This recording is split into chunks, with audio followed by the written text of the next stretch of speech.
Hello and welcome to the THC Show. I'm your host Neil Magnuson, and this is a show where we talk about THC in the way of truth, hope, and change. Three things that are very important in our world, especially these days. On the show today, we'll have 8 out of 10 Glenn from CannaMatch.ca join us for the 420 session.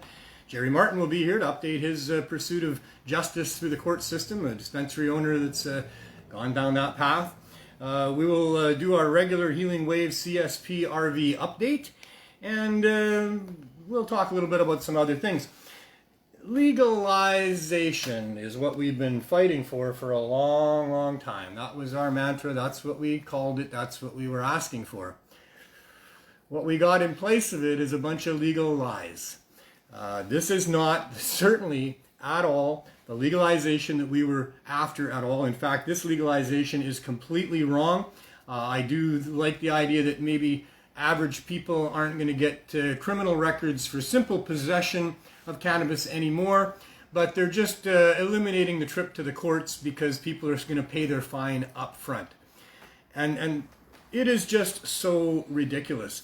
We have been conditioned to this, and people really like cannabis a lot. People like cannabis so much that they've been willing to pay $10 a gram and risk their liberty all this time for decades and decades. That's around the average price of what a prohibition gram of weed costs. One little gram of weed costs $10. We don't buy most things by the gram. I mean, you might buy a bag of potato chips. You might buy 400 grams of potato chips for $4, and that's about $1 a gram, or 10 cents a gram, or something like that.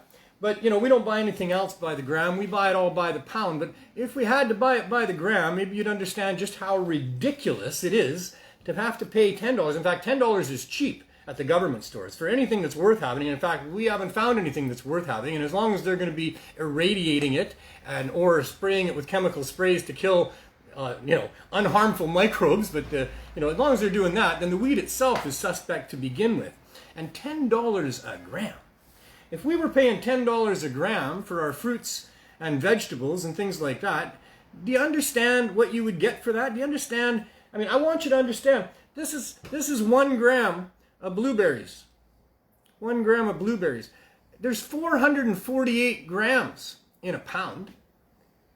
Nobody I know is willing to pay $10 a pound for blueberries. That's 448 times what we're paying for cannabis. How about grapes? Would you like to buy $10 worth of grapes? There's a gram of grapes. Here's a gram of peaches. Really good peaches. They sell for about $3.99 a pound. There's a gram. Even strawberries. People love strawberries. There's a gram of strawberries. $10. You want to buy it? How about 448 times that for $10? You want to buy it? Nope. Nobody does. Nobody wants to pay $10 a pound for their fruits. But we'll pay $10 a gram for this. Sure, it's probably better for you with all the cannabinoids than any of the fruit that I showed you, although fruit's good for you too. People really like this. It helps a lot. It's not just nutrients, as is the fruits. It's got lots of other stuff going on for it. I mean, this will help you with your sleep problems. It'll help you with pain. It gives you euphoria. It's wonderful. It's great. People are willing to pay a lot for it. People have been willing to pay $4,480 a pound for this for a long time. Mostly because it's really good, partly because it's illegal and the government tells you can't have it, and there's a bunch of people who are going to do whatever it takes to do what the government says they can't do, just like they did with their parents, and so they're going to do it anyway. But $10 a gram is outrageous. It doesn't cost more to produce this than it costs to produce any of these other vegetables or fruits that we buy. In fact, cannabis produces more biomass per cubic meter than just about any other crop that would be grown by our farmers. It can be grown expensively, absolutely. Just like tomatoes can be grown expensively and orchids can be grown expensively. There's people that put a lot of money into growing really good cannabis, and they deserve to be paid well for it. I'm not sure they deserve to be paid $10 a gram for it. That's really high. But that's not the point. The point is that it doesn't have to be expensive. The point is that it can be as cheap as these other things. We could easily have farmers that would decide to grow cannabis instead of these other things and only get pennies on the pound for it. That could happen because it doesn't cost that much to produce if you do it cheaply, and it can be done cheaply. So what all of these legal lies are doing is taking over the production and sale of cannabis from all the people that have been carrying the heavy load for all of this time to get people the cannabis that they want. The government decided that they would give us legalization, and they would take over the production of cannabis. They would keep the prohibition price of cannabis and even increase it dramatically. It's way more expensive than $10 a gram for some of the stuff that they think is their good stuff. So the government, and on behalf of corporations, governments, they're really almost neutral. They're going to go with whoever pays them the most. That's what's going on there. And us taxpayers, we don't pay them the most. We're not the ones who really give them the money that they're looking for. In fact, they only get that money because of the money that they get from these corporations that want their people in those crucial places so that they can exploit us as people, because that's what they do.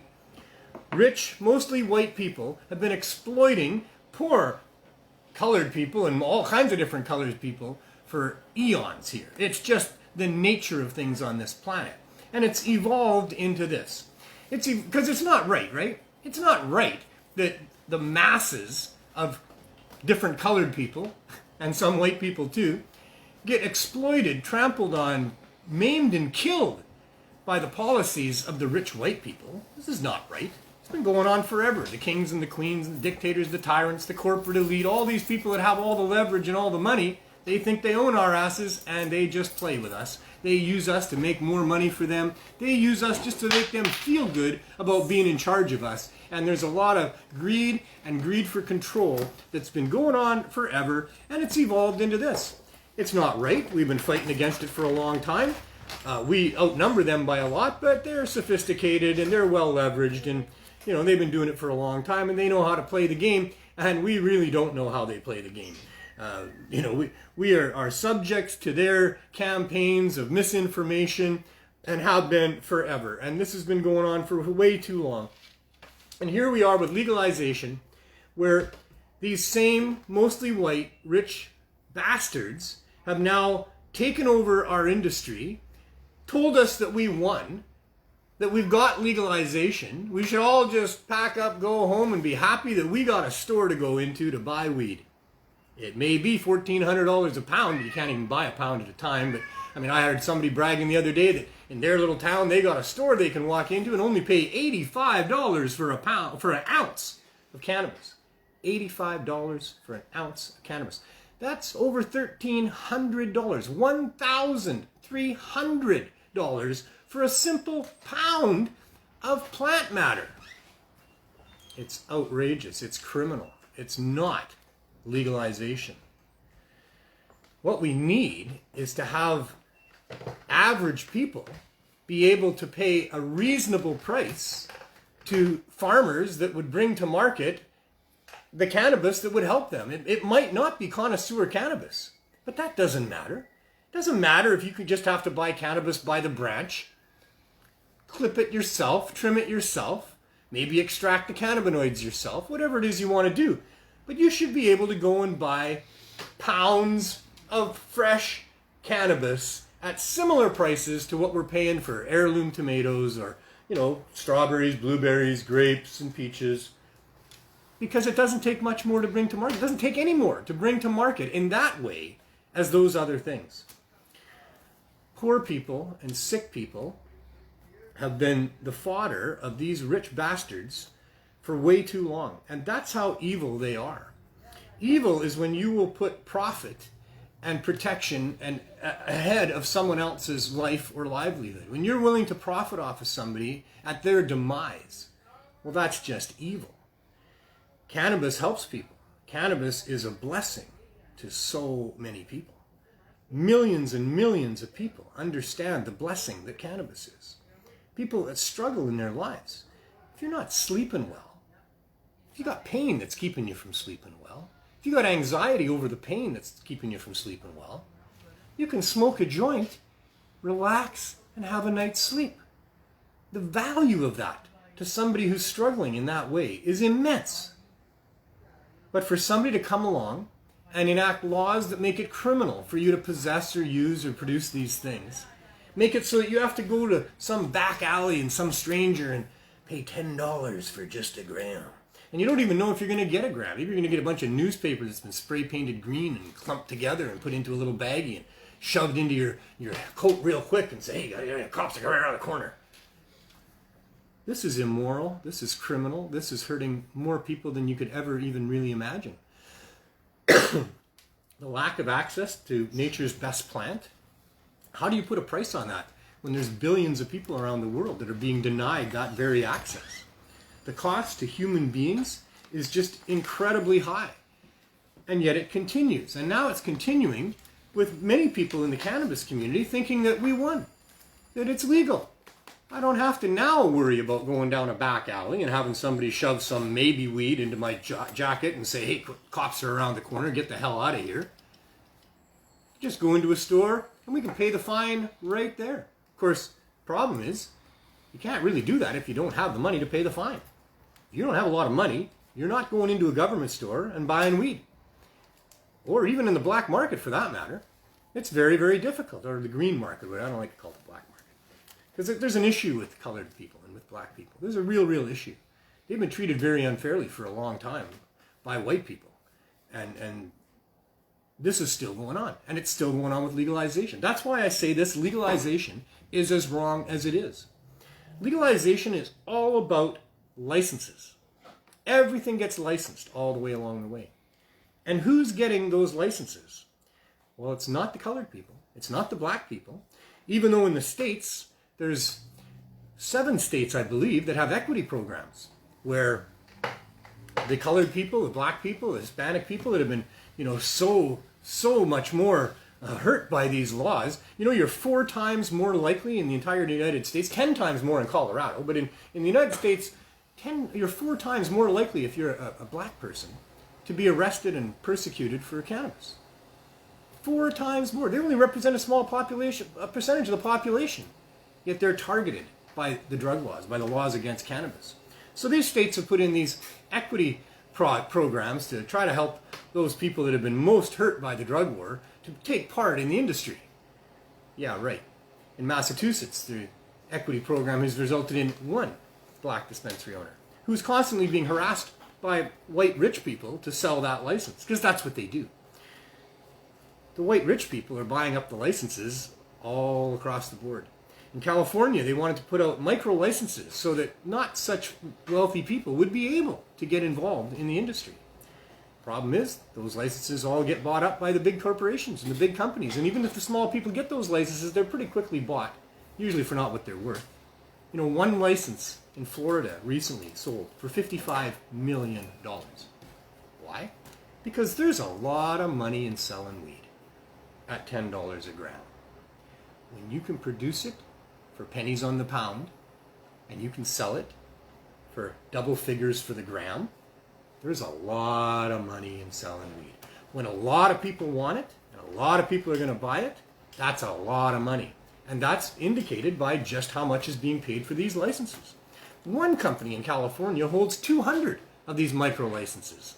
Other companies hold large amounts as well. 85 or 65% of all business licenses for cannabis-related business in the United States are held by white people. 10 of the states of the 31 that have legalized cannabis require vertical integration. What does that mean? That means that you have to be the producer of the cannabis and have all of those facilities in place. You have to do all the processing of the cannabis, all the packaging of the cannabis, and then all the retailing of the cannabis. If you have all of those things in place, then you can get a license. Only rich people have those things. Poor people have nothing to do with all that money, so they're out of the picture. In fact, in the United States, 81% of all businesses to do with cannabis are owned by white people. 4.3 are owned by black people, 5.7 Hispanic, and 9% of other ethnicity. So all of this is just a huge takeover by the prohibitionists of the cannabis industry that they were fighting against for all of those years. This was their big plan, and I gotta say it was brilliant.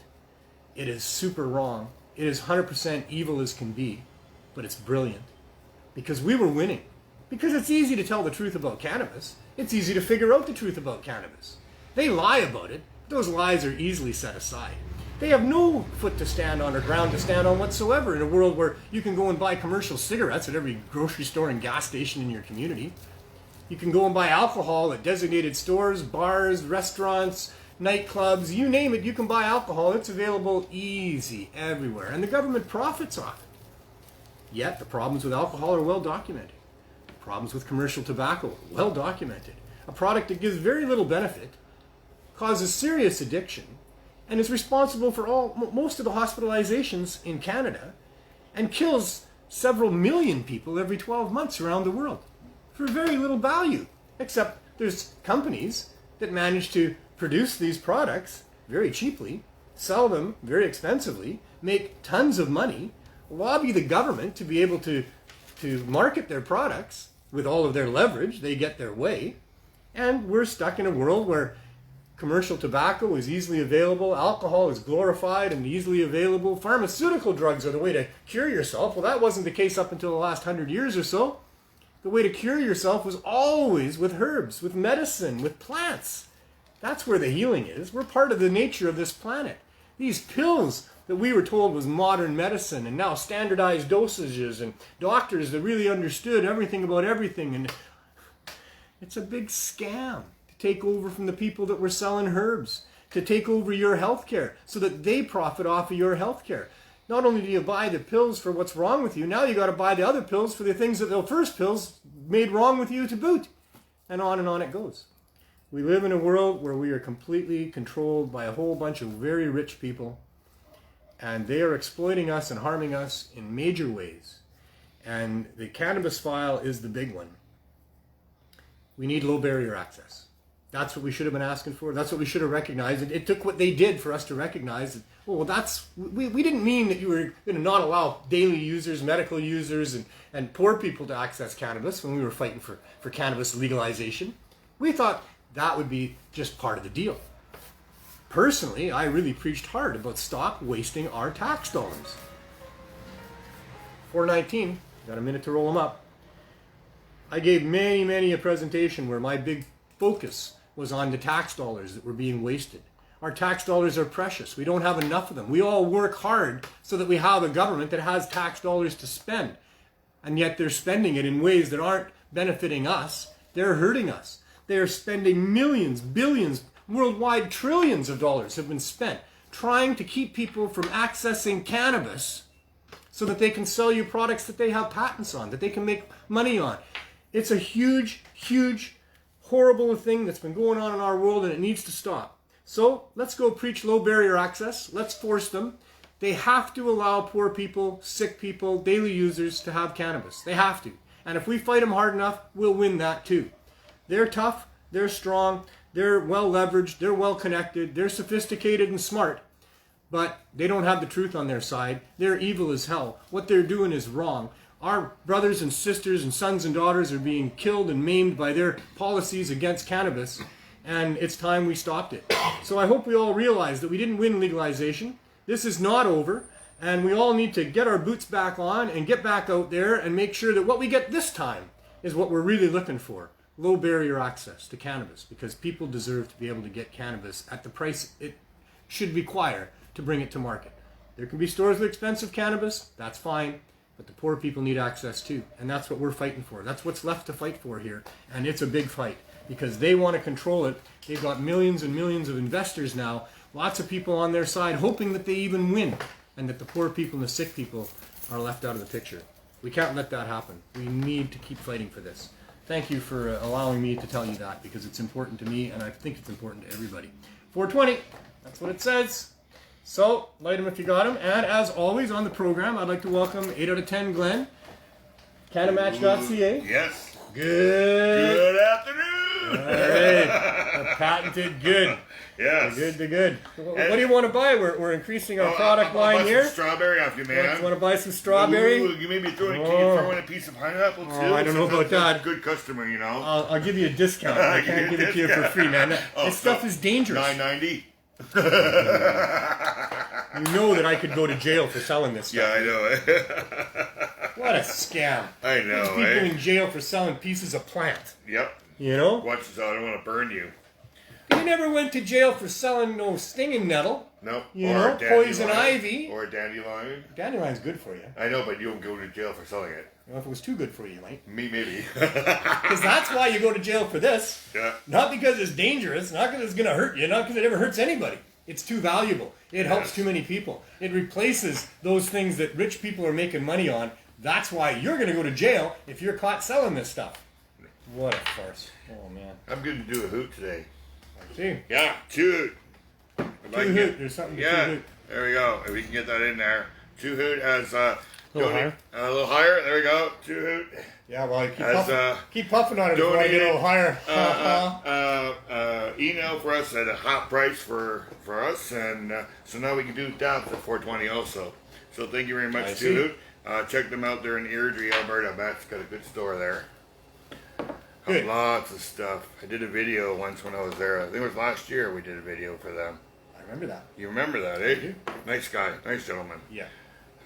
Right, here we go. Let's do a dab. All right. So we have an event coming up. Yes, September the 6th. CannaMatch is sponsored. There'll be one more show before the event. Cannabis Crusader Day. Cannabis Crusader Day. And the more I've thought about it, the more I think that it's a very important day. Because, you know, there should be some recognition for the people that have passed away. You know, passed away, but no, that have worked hard to get us to where we are. Yeah. Many of them have passed away, and we're going to try to at least name some names at the event. There's so many. There are just so many. There is. It's going to be near impossible to make sure we have them all, and we can't absolutely, because there's cannabis activists that aren't even known. They do their own thing that nobody even knows about. There's people that have done their share and done lots, and there's so many. So I apologize ahead of time that, you know, we're going to probably miss a few people, but we're going to try to get, you know, most of the people, the prominent ones that are known about, and that's a very, very long list. Yeah, I have a suggestion. Mm-hmm. Maybe you can give the list to John Murray, and we can make a board with all the names on it. Yeah, so that way we can only say a few names, but all the names would be there in present, right? Maybe put it in front on the side of the stage. And there are people out there who are putting up, wanting to put up memorial walls. I know there's a lady in Colorado who wants to have a memorial wall. Yeah. And something like that as well. Did you hear what happened to the memorial wall here? Yeah, well, it wasn't a memorial wall, it was a memorial. And hard to know what that's all about at this point, too. Yeah. But, there's so much going on in our world at this point. Oh, there is. So much on a couple of different fronts. But anyway, what else did I want to mention? I don't know. If you want to be a speaker at the Cannabis Crusader Day, we'd like to put that out there, because it's an opportunity for people to be inspired and become Cannabis Crusaders. Yeah. We need more, because you're not born knowing that this is wrong. In fact, you know, all of us were born in a world where cannabis was illegal. Mm-hmm. There had been lots of bad press about you know, what the problems with cannabis were, and so people don't know automatically that this is an amazing beneficial herb that has been prohibited to protect big corporations and corrupt governments, and that really we all need to know that, and we all need to do. And if we all knew it, we'd probably more of us would do something. We all need a little bit of cannabis in our lives. We all need a little bit of cannabis. Just like you take your daily vitamins. We need daily cannabis. So until... cannabis vitamins. There we go. Cannabis is a vitamin. No, I meant like one a day. We'll call it cannabis version. Absolutely. Yeah. I mean, there's canna caps that people take. And it has lots of medicinal value to it. It's a very good supplement. But until it is worldwide known right when you're born that this is a great plant, that we're all lucky to have it, and we deserve to have it, we all need to make sure everybody knows. Yeah. We need to keep telling our stories. We need to keep telling the truth about cannabis until everybody knows. Because at this point, we're still living in a world where the very people, in many cases, that were prohibiting us from getting cannabis to protect their other business interests, trying to make money off are now capitalizing on exploiting and monopolizing the industry, maintaining artificially high prices, like super high artificially high prices. I mean, you saw the beginning of the show, right? There's a gram of your favorite fruits. Yeah. Would you pay $10 a pound? Nope. $10 a gram is 448 times that. So, yeah. Somebody's asking, how do you pass a mouth swab test? I don't think there is a way yet.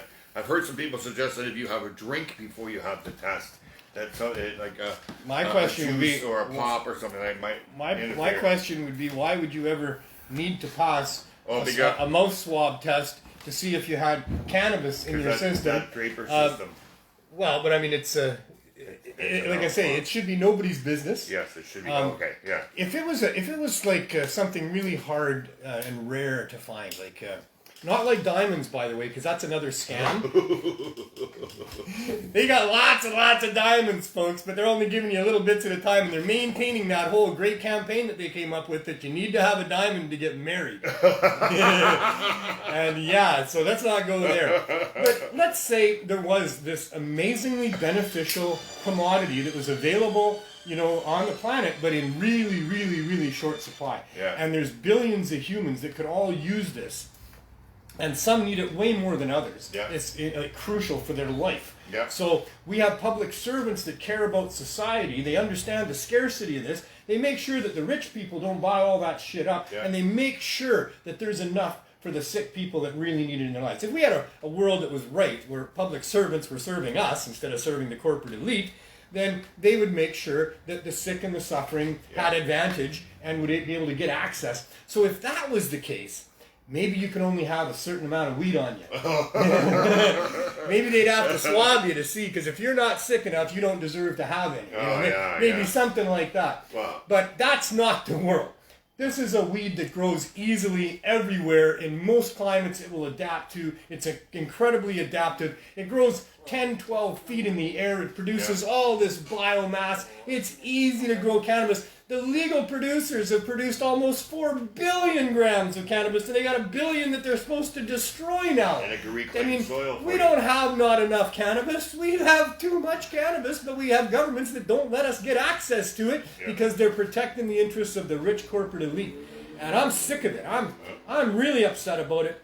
Maybe I've had too much at some point. I don't know, Glenn. But you know what I do here, right? Oh, I know. Like, I've been, once they came up with the regulation of the dispensaries in Vancouver before legalization, and that included taking away the edibles, I went a little nuts. I've been a little nuts ever since. Because what I had learned with the herb school 17 years ago, one block over, we had a dispensary here, Vancouver's second dispensary, and in selling cannabis to people on the downtown east side at Main and Hastings, I found out that the edibles that we sold would get people through withdrawal. Yep. And then after that, more and more and more people would come to me and say, thank you for allowing us access to cannabis. It saved my life. I'm not using that other shit anymore. Yeah. Because so then we get that 8-hour start. And then we get the opioid crisis that hits for the second time here, just like 5-6 years ago. And the first thing they do is ban edibles. Yep. High dose edibles. Oh my God, I went a little crazy. And so I went to city council. I said, you can't do that. That's not the right. No. You need to make it super easy for people to get access to high dose edibles, because that's how they can save their lives. Yeah. Vancouver City Council wouldn't even listen to me. But Van Doo did. Van Doo knew. The Vancouver Area Network of Drug Users, they knew what I was talking about. When I went and talked to them about it, before I went to City Council, they gave me unanimous approval from their board to go to City Council to do this program. And they gave me space in their building. Yep. 1 day a week for the first year, 2 days a week for the next 2.5 years, where we provided high-dose edibles to people. We now have hundreds of people in our program that get it for free. We've been giving it out to free for the people in our program for all these 4.5 years. Hundreds of people that'll tell you that cannabis has saved their lives. And they're alive today because we made it easy for them to get that. We've applied for licenses from the government to continue our work, because they shut us out of our storefront, evicted us for not having a license, even though City Council said they would support us. City Licensing Department answers to Health Canada and the federal government, and they refused to allow us to have a license until we got Health Canada's approval. At first they said the province, which is who it should be. Yeah. I'm going to rant for a minute here. Okay, go ahead. The province, historically, and by statutes, as I understand it, are responsible for the health of their citizens within the province. Yeah. It is not the federal government's responsibility. But somehow, it has become the federal government's responsibility for what they are calling medical cannabis. The cannabis that you buy in the stores is not medical cannabis by their definition. No. maybe by ours as well, because I think it loses a lot of its medical value when you irradiate it or spray it with a bunch of chemicals designed to kill microbes. So it is recreational because it has no health. Well, but even recreational is medical when it comes to cannabis, because recreation is recreation. It's a very medical thing. It's a preventative medicine. Okay. It's in that category of things. Yeah. It's something that you do when you've worked too hard and you need to now relax, or you've had too much stress in your day and you now need to calm down. All of those things that you use cannabis for that we call recreational. Yeah. People use alcohol for that. They use music for that. Lots of things we do that are recreational.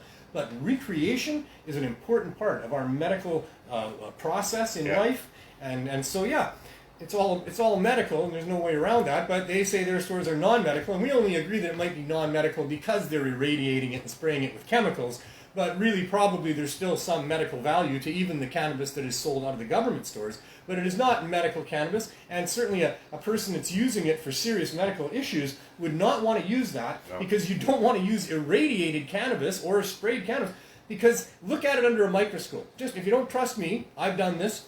When you irradiate cannabis, you wipe out the resin glands and the terpenes. It looks like an absolute wasteland of brownish, destroyed things. When you look through that microscope before it's irradiated, it's a beautiful forest of these wonderful trichomes and resin glands and all of it. It's just almost looks like diamonds. It's tranquil. Just experiencing the visuals of that is tranquil. And as I said, and when you see it after it's irradiated, it gives you the feeling that you're looking at a battlefield. You just wasted lives everywhere and gone. And so probably it's not very medical. Like a nuclear explosion over Chernobyl, it's all gone. You know? It's all gone with just the remnants of death that are there, just the brown remnants. And so the federal government has become the ones in charge of medical cannabis. What we're doing here in giving away cannabis and providing low barrier access is considered medical, because we're helping people get off of opioids, and there's a whole bunch of other health benefits people are experiencing as well. But they are considering that medical. When we approached the province, as the Vancouver licensing department said that we must, they said, no, what you're doing is medical. You need an exemption from Health Canada and the Cannabis Act. So we went there and did that. But why would that be? Why would Health Canada be in charge of medical cannabis? And even the medical cannabis that they say they're letting people have access to, well, people can grow their own. So therefore you get the non-irradiated, non-chemically sprayed, unless you spray it yourself, cannabis if you grow your own or have a designated grower that does it properly for you. But if your grower is the government and you're getting their cannabis that they're sending you through the medical program, that is the same irradiated cannabis that you're getting, through the LPs. That's the cannabis that they have. They irradiate it and they got. It's all the same non-medical cannabis that they're selling out of their recreational adult use stores, and they're providing it to medical patients as medical cannabis. Which is crap. It's crap. And it shouldn't be in their domain anyway. And it shouldn't be in anybody's domain, really, because regulations need to be reflective of the products that they're regulating. There is reasons for regulation. Many things are dangerous. Many things can be misused. Like alcohol. Right? Prescription drugs. Commercial tobacco. White sugar. Pesticides. Caffeine. Gasoline. There's a whole bunch of stuff you can go and purchase. Go purchase a whole bunch of stuff, and much of it is dangerous. And to the point of deadly.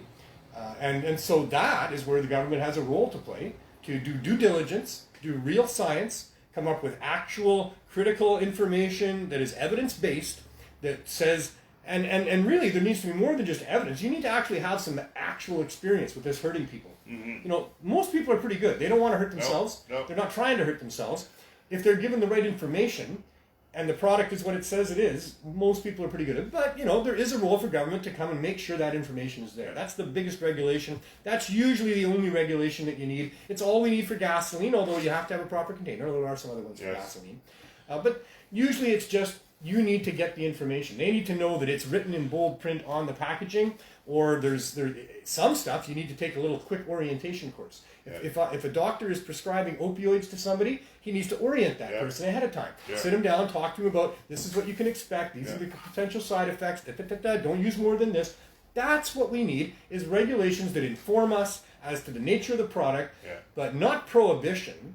Not say, you can't have gasoline, you can't have whatever it is, because that never works. That is not a regulation that will work for one thing, because people will absolutely, some people are going to do it just because you tell them they're not allowed to do it. That's what prohibition does immediately with a percentage of the population. They go, yeah, government says they can't do that, I'm doing that, you know. So that's that there. It doesn't work. So it causes a great demand when you prohibit something, or even over-restrict something, over-regulate. That demand will be met by a supply, one way or the other. If you criminalize all of that, now you've made, you know, young people criminals that are going to be part of that loop because, you know, they're desperate for money or whatever. It's the poor, it's the desperate, it's these people that are now going to be caught up in this. And criminal? Oh my God. And look what it's done. You know, all the way up to assassinating people. Right now, our doctors are learning from us common people the benefits of marijuana, not from the government or the schools that taught them to be doctors, right? Even my doctor, one of the doctors I see, is now prescribing cannabis instead of pharmacare because of the side effects. He says, I'm hearing so much about side effects, and he said, cannabis does not have any side effects. So I've been prescribing I agree, that's what's happening. Yeah. The pharmaceutical industry funds the education of doctors in Canada more than the federal government does. Yeah. They're influencing in there all the way through.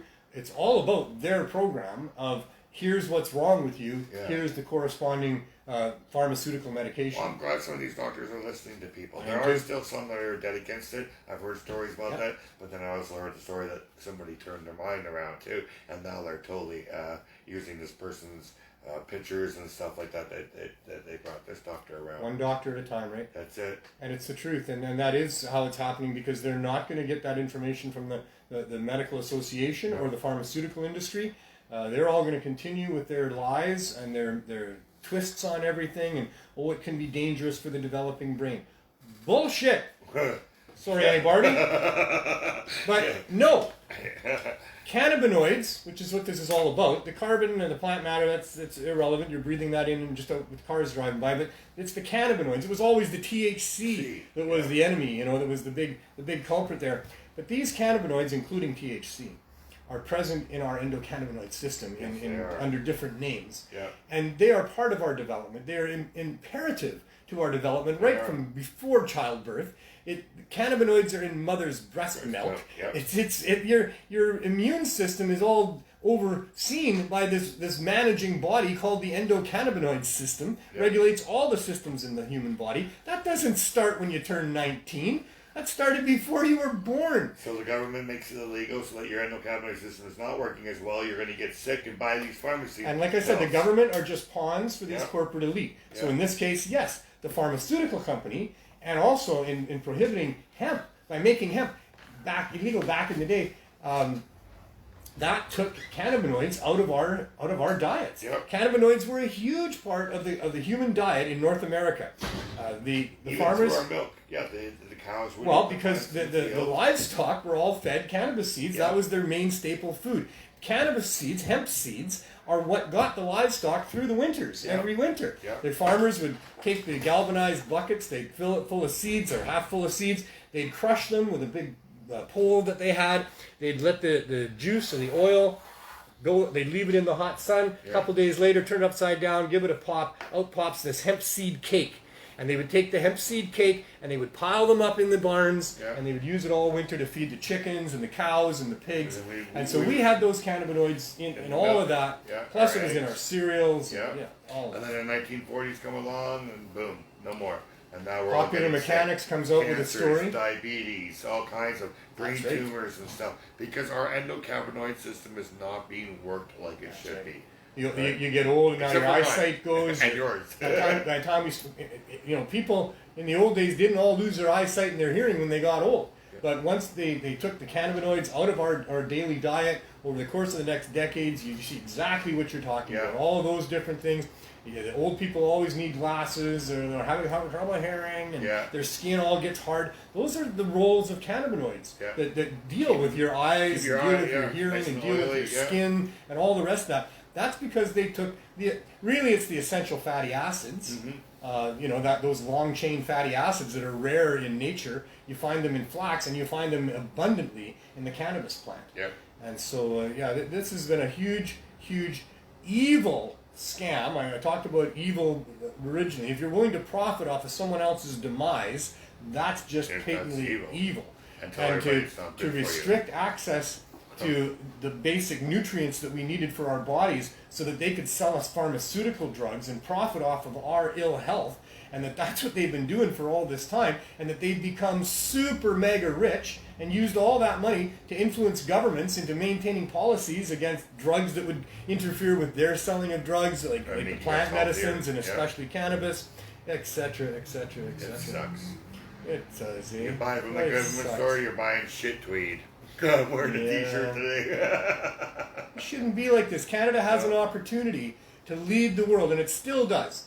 We just need to get them to embrace the idea of low barrier access. Let the poor people and the sick people get access to cannabis, and Canada can lead the way in that, and that's the right way to go.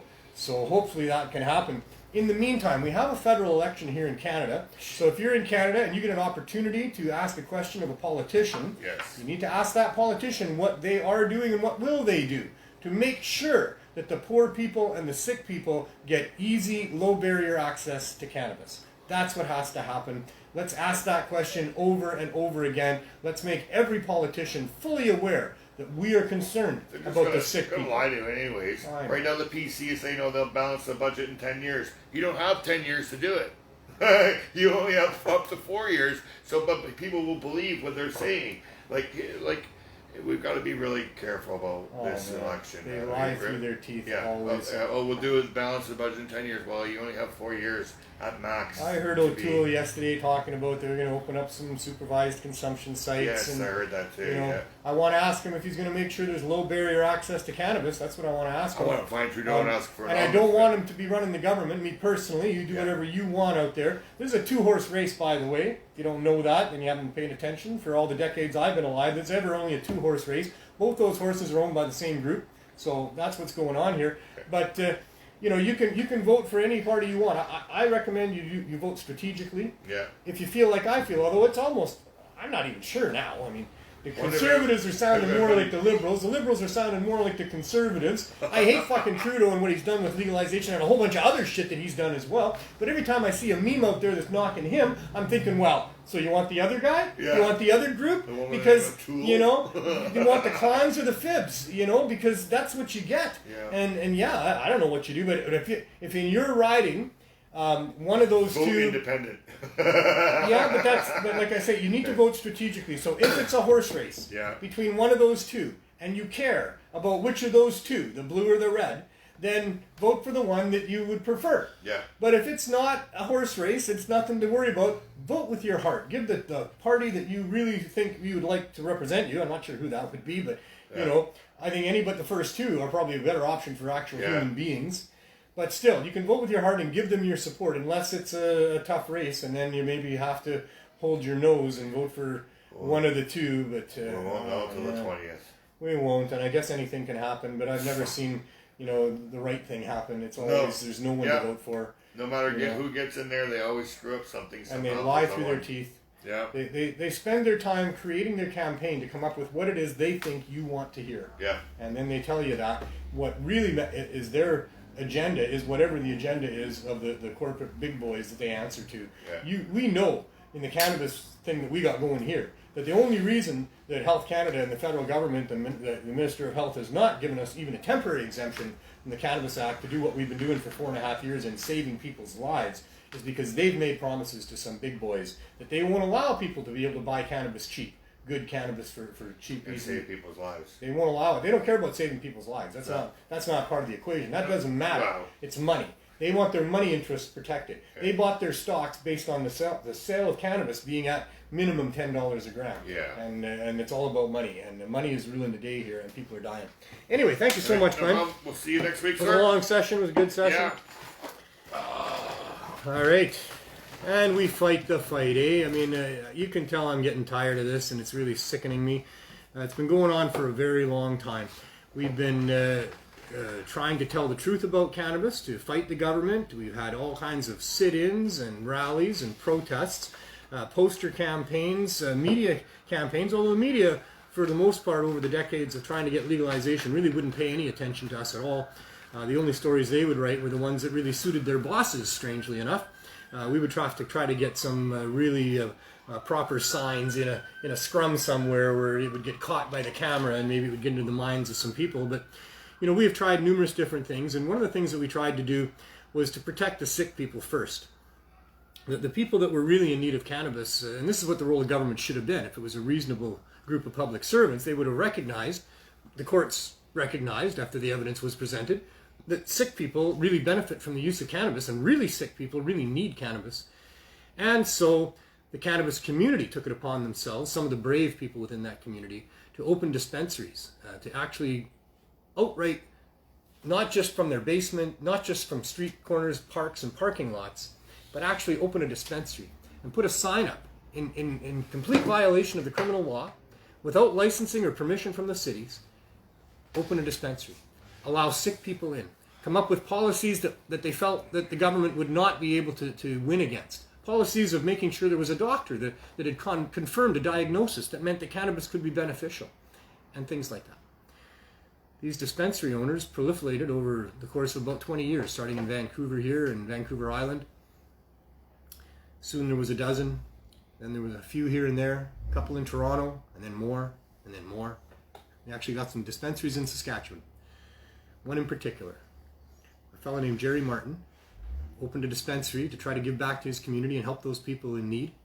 He tried to do it, of course, in Saskatchewan, as best he could, right along the proper protocols that had been established by the industry, self-regulation of the industry, written out regulations, adhered to completely, tried to be legal, wanted to be part of the mainstream, hoped that Trudeau would be telling the truth about people in the gray area getting grandfathered into the marketplace. Kept explicit records, made sure everything he did was right, and yet still was told to stop helping people, close your doors, you're a criminal, and he refused. He was illegal before he was illegal. Why not? People were being helped that wouldn't be helped otherwise. How could he not? So, yeah, then arrested, charged, possessions seized, and dragged through a process of over 4.5 years of trying to have a day in court, which he just got. And we've been following Jerry, if you've been watching the show for all of this time, and he's been very, very kind in coming and telling us his story. It's not been easy. It's a very difficult thing to go through what he's been going through, as anybody can imagine. If you try to start to think about it, you've got 1,000 people that are thanking you with tears in their eyes on a daily basis for helping save their lives and improve their lives and give them their lives back. And then a corrupt government calls you a criminal, takes away your possessions, forces you to stop doing what you're doing, and tells you you're going to go to jail for it, and drags you through the courts for 4.5 years. I don't know who could handle that. I don't know. I don't think I could handle that. I don't know what I would do, but I don't think I could handle that. I handle a lot of stuff. But anyway, Jerry's here as always, and I'm really so thankful for him to be sharing his journey with us. And he's getting really close. He's had his day in court, sort of. Sitting in a hotel room on a video conference call with a judge that couldn't see any of the supporters, some of which were able to listen in but not comment. And he got to be at least cross-examined on an affidavit. He at least got to submit an affidavit.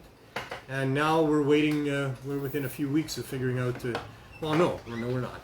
We're within a few weeks of the final arguments being presented to the judge. And then we don't know how long before there will be an answer. But anyway, Jerry, come on in. Thank you so much, sir. How are you today? You're busy for a moment. Yeah, I just want to say. That's okay. But we're going to talk about Jerry's thing, and on the 6th of September at Cannabis Crusader Day.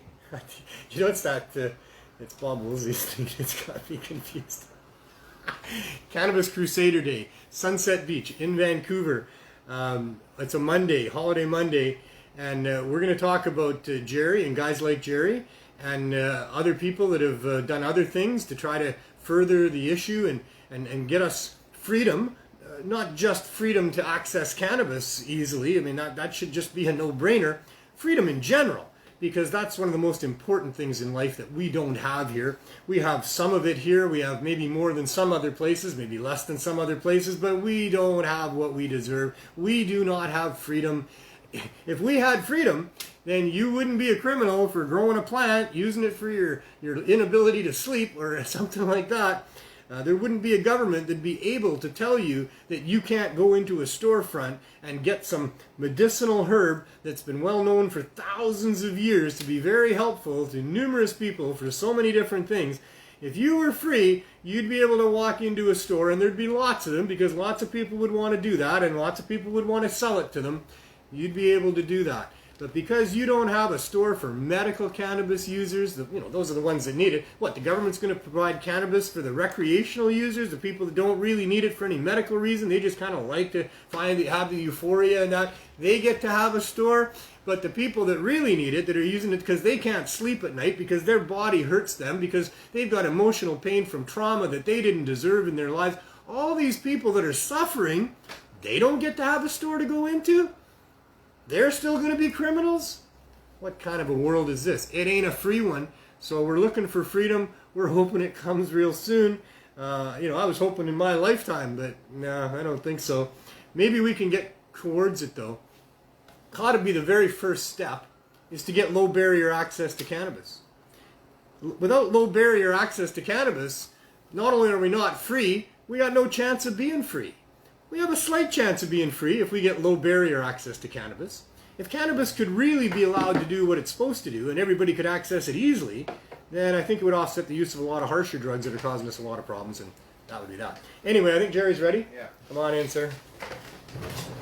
You're looking good? Thanks, man. Feeling all right? No. No, me neither. No. I had 4 tough days. Yeah, was feeling good. I love Mary McCartney. I love her cookies.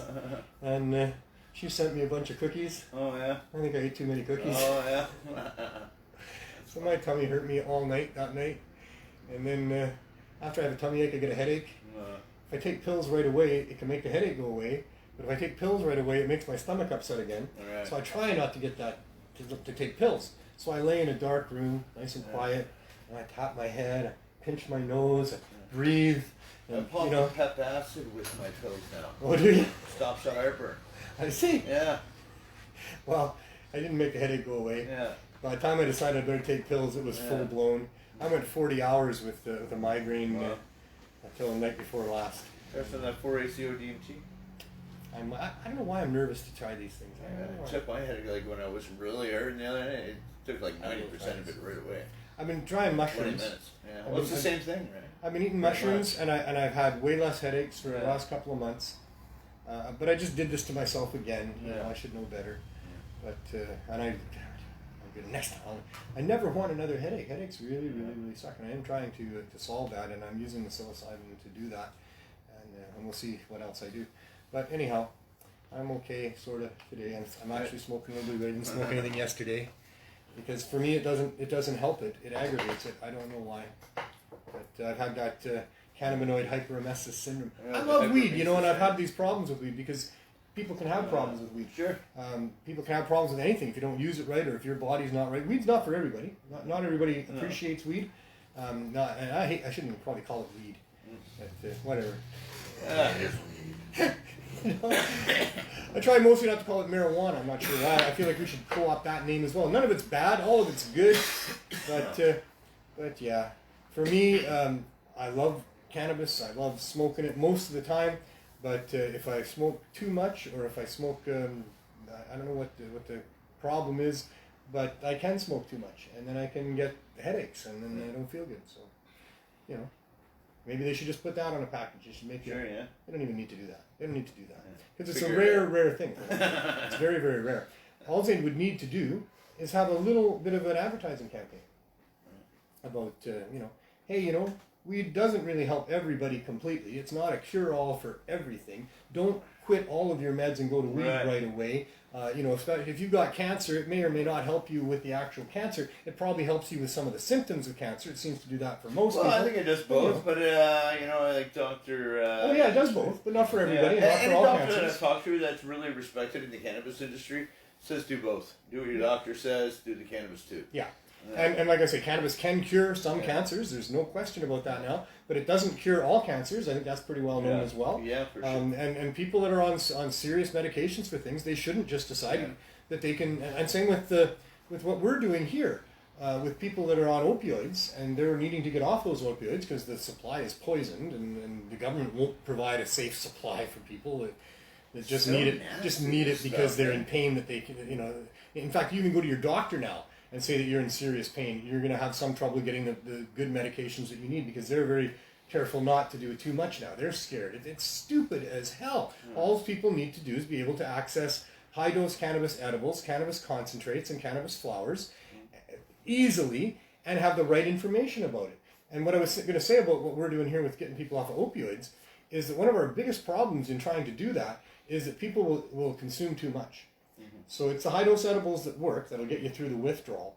But if they take too much, that's horrible. And some of them are not trying to on LSD replacing morphine for pain. That's a whole other field, and we're Microdosing. going to talk about that as well, and that's why I want you here. But with what we're doing with the cannabis high-dose edibles, like I say, the biggest problem I think that we're having is that some people, when they get on the program, they will take what we give them, which is supposed to be a 4-day supply, 420 milligrams for free, and it'll all be gone by that afternoon. And then some of them don't have a good experience, and then they don't want to do it again. So you got to start low, and you got to go slowly, find the dose that works. Having a little bit too much is okay. You can find your limit. But having a whole bunch too much It's is not not comfortable, good yeah. at all. So yeah, and on the other side of it, there's all these other substances that your public servants, on behalf of somebody besides you, has decided that you can't even try for whatever it is that you're dealing with. And you've been following that path while you've been waiting to see what the courts are going to do with you. Right. And so tell me some of all of that. Of the new stuff? Well, just what it is that you're trying to help with and what it is you're doing to try to help with that. Right, yeah, so we're just creating a biopharmaceutical company to start testing different psychedelics on different diseases, different mental health problems, sexual problems, things like that. So individual studies and then... So each studies, not necessarily, like one study can produce results for a whole bunch of different situations, but the study has to be filed for one particular thing. Right. But you can address other issues during that study as well. Yeah. So, Right. so some of it is narrow and We're gonna start targeted, with- and some of it is more broad. Yeah, well, we'll start with one, most likely mental health related. Well, mental health related, because I was going Yeah. to say there's a lot of different mental health categories. Yeah, for sure. So, Veterans is something, or so they're we're, suffering more PTSD. Yeah, for sure. Yeah, I'd really like to go after more of the extreme cases. Is there are there people that have been accessing these substances that you know of that have had good results that are the more serious cases of PTSD? Oh yeah. The FDA says it's 4 times more effective than anything else they got. Yeah. So yeah. Well, that's... So that's really good news. And there's a lot of other categories of mental health that the psychedelics are good at addressing as well. And also pain, right? Yeah, for sure. Yeah, low doses, microdosing is what you want for pain. Yeah, you wouldn't want to 20 micrograms. I mean, I don't know about high doses for pain. And there again, these are all individual issues. Yeah. Like, everybody is such an individual when it comes to how they react to the But generally your mind's on the pain constantly. So, right. So if you're taking something that's going to accentuate that or amplify that might not be good. No, but I don't think it was with that. It gets you to think in a different pattern than you're normally thinking with your default mode network. I've had some good experiences with having a headache coming on and then taking some mushrooms, about a gram of mushrooms, and having the headache go away. I had once, the more recent one, where the headache was coming on. I took the mushrooms and I sat there for a few hours with a headache on mushrooms, which I didn't find very enjoyable. Do they say mushrooms? The same ones, yeah. I've been doing the white wizards in combination with the sporeless monsters. But it has worked, and then, like I said, another time I just found myself focused on how my head hurt, for most of the 2 or 3 hours there. So it's such an individual thing. The point for me, I'm all about freedom. That's always been my thing. I had the Freedom Tour, and it's the freedom side of cannabis that gets me. And the more I've tried to wrap my brain around what you're tackling in the Freedom of Thought project that you're doing, it just boggles my mind. Because I know each individual suffers so differently than every other individual. Right. Nobody can know what's going on with you. Yeah. You can try and explain it to them, and even then they still don't really know what's going on with you because nobody fucking knows. There's a whole symphony of different emotions and feelings and histories and memories and things that, and different aches and pains and injuries and traumas. Everybody is so different. Almost everybody has something going on, that they're not okay about and that's not okay with them or dealing with some shit. Who the hell gets to come along and tell you can't try things? Yeah. Like, that's what is boggling my mind. Is that, holy shit, these plant medicines have been around, and interacted with humans for thousands of years. Well, you haven't been able to try them up until... that's right, 100 years or so, Yeah. That's true. Yeah. That's true. There wasn't a lot of prohibitions on these. In fact, there was widespread use, They're especially in regular India, use, of lots of and different... ceremonies, and That's they're true. respected in almost every single culture in the world. That's right. That is correct. It's not until money and greed got in the way. That's exactly right. Yeah. And that's been only like 100 or so years. And in that length of time, here it was 1908, here in Vancouver. This is where it all started with the opioids. 1908 in Vancouver, the federal government, the first federal laws against a plant medicine, kicked in and made the smoking version of Chinese opium illegal because of the opium dens that were operating here, where people could go and smoke an opium pipe or whatever. I just And want to try that. some people, I'm not into opium. I people- don't like the but I just want to try it. I just want to do the. But I want the experience. I've already tried some in Afghanistan, Macedonia when I was there, which is 7 times stronger than Afghanistan's. I see. But he just said Some people liked it. Said I'd just fall asleep, and it didn't sound very exciting to me. Most people don't do it. I want the girl and the experience and the. They were there and they were available for people. And And the truth is, a lot of people try it.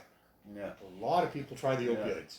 Yeah. The illegal ones as well as the pharmaceutical ones. But a lot of people try the opioids, and they reject them. They don't continue doing them. They don't get into that that addicted pattern where they have to go through withdrawal and the rest of it.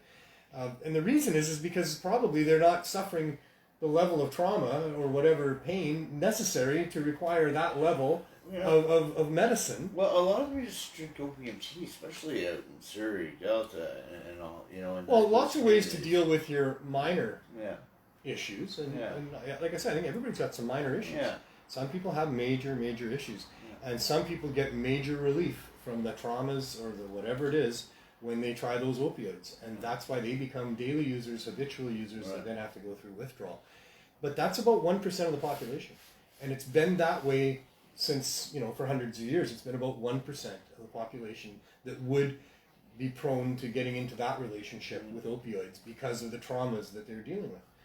And so, who is anybody to tell that 1% of seriously traumatized people that they can't go and sit in the opium den and then get rid of their pain for a little while? I think they want them doing that instead of throwing But them it's in money, insane right? asylums and.